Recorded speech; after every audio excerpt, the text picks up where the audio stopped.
Here's our first Michael. You do look like you just came in from Wyoming. Did you? No, actually, the only thing I do in Wyoming is ski. But you got your cowboy look here. Well, what kind of boots I are feel those? It's this Python. I feel I'm a cowboy at heart. I like to take long rides in the morning, and then after my day's work is done, I take long rides in the evening down to the local saloon, do a little drinking, a little two-stepping. Right. So you're a city boy who likes to go to the country western places, clubs? That's right. Spend all my free time there. That's right, yeah. What is the attraction? I tell you, a couple of years ago, I was never attracted to country at all. And I'm a struggling actor, and one of the things you have to do as an actor is take part-time jobs. Right. Got myself a job as a bouncer at Denim & Diamonds. So you're a bouncer there? No, not anymore, actually, after a couple of months. I didn't know you needed bouncers at cowboy bars. Well, they get a little rowdy sometimes.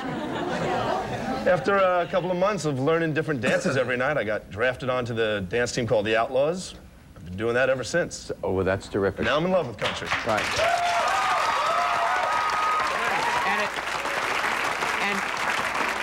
And you don't feel embarrassed being from the city, but having these feelings and yearnings about being a cowboy. Oh, not embarrassed at all. Okay. I've felt like that since I was a kid. Okay. Grew up with horses. Okay. Now, Michael, our next Michael, how are you? Great. What would you say makes the difference between a rootin' tootin' cowboy and then those of us in the city who just go to places to hang out? I guess I would say it would be those willing to get on and hold on for 8 seconds. Is that what you do? Try to. You're in rodeo? When I can. When I can, I play with it. And where do you live? Phoenix, Arizona. There you go. Western cowboy. And,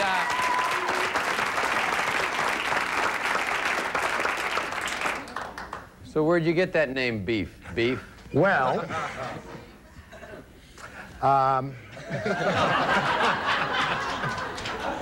actually, I dance a lot. And one of the shirts that I wear when I dance is 0% beef. And that's where you got this nickname? Well, one of many connotations. Now, yes. this is what I heard about you. You gave up your, kind of like you gave up your whole life a couple of years ago and changed it completely. That's true. What happened? Well, I've had a varied background. I was a high school math teacher. I was a stockbroker. I owned a restaurant. I tended bar for 13 years.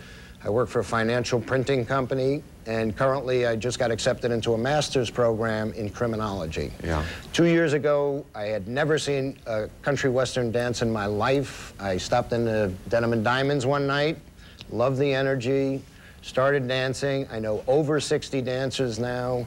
There are 60 different Western Well, there's cowboy... a lot more than that. That's more just, than 60? That's just what I know. And are you pretty familiar with this? Yeah. And these different dances, do they come from like different parts of the country? Absolutely. Yes. In other words, a Texas two-step is different than a two-step somewhere else? It could be, yes, absolutely. Isn't that remarkable? Yeah. And this is what you do now? Yeah, well, I go every night. I dance like you go every night? 5 or 6 hours a night.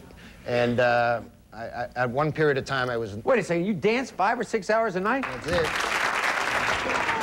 That's In great. fact, when I dance, this is normally my attire. You gotta bring about a dozen T-shirts? I sweat, then I sweat more. Okay. I got the idea. All right, Pete.